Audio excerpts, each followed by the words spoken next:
நான் உங்களுடைய மியூசிக்கை கொஞ்சம் எடுத்து ஒரு அன்பிளக் ஷோ மாதிரி பண்ணிட்டேன். I hope you don't mind. And it was nice actually. I thank எல்லாருக்கும் வணக்கம். Anirudh for his nice question, Karthik and Steve on the guitar. So I thank them. Mostly நான் பிளாங்க் ஆகிடுவேன் ஸ்டேஜ் வந்தாலே, என்ன பேசுறதே தெரியாது. But இந்த album அப்படின்னு சொல்லணும்னா இது it's straight from my heart.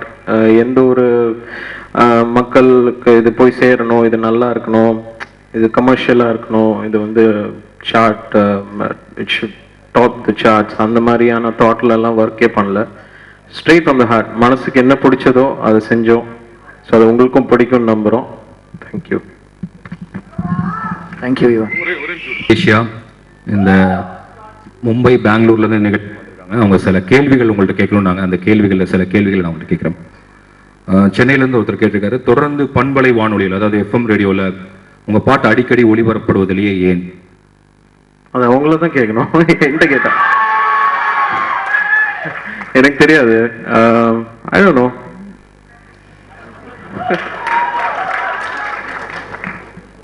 நீங்கள் சமீபத்தில் ஏஆர் ரஹ்மான் இசையில் பாடியிருக்கீங்க. அதை குறித்து உங்களுடைய அனுபவம்? இல்லை, என்னோட ரிக்வெஸ்ட் என்னோட ஃபேன்ஸுக்கு என்னன்னா, சோஷியல் நெட்ஒர்க்ல வந்து அப்யூஸ் பண்ணிக்காதீங்க. Don't fight with each others. அந்த ஃபேன் பேஸ் பார்க்கும்போது மனசு கஷ்டமா இருக்கு. ஏன்னா we are here to entertain. நல்ல மியூசிக் குடிக்கணும்னு ஆசைப்படுறோம். அதோட ஒரு இதுதான். எனக்கு எந்த விதமான ஈகோ அப்புறம் எதுவுமே கிடையாது யார்கிட்டையும்.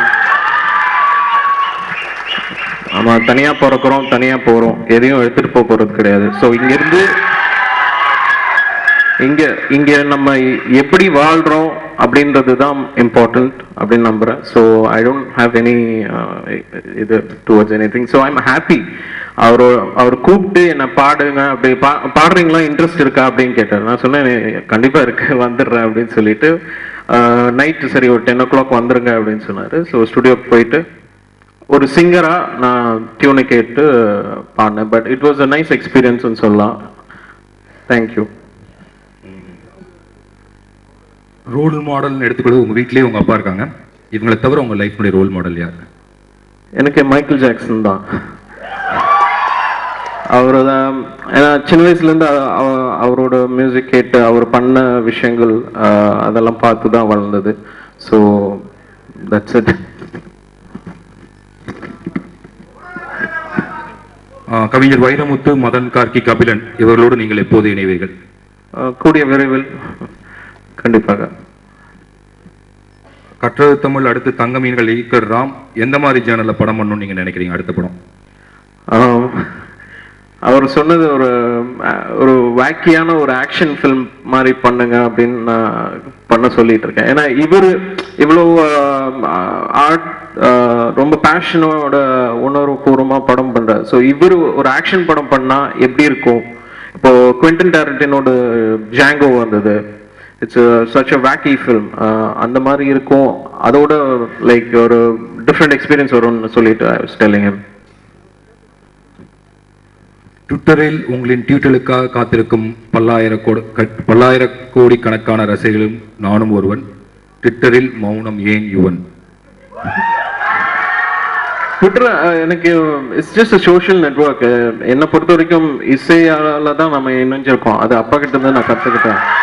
ஸோ நான் ட்வீட் பண்ணாதான் நாம வந்து சேர்ந்துருப்போம்னா அது கிடையாது. நம்ம மியூசிக்கால தான் சேரணும். So it's just a social network.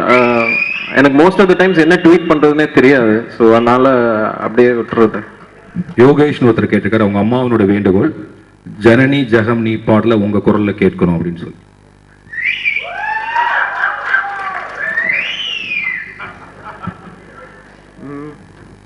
Janani Janani ஜகம்னி அகம்னி ஜகத்காரணி நீ பரிபூரணி நீ ஜகத்காரணி நீ பரிபூரணி நீ ஜனனி ஜனனி ஜகம்னி அகம்னி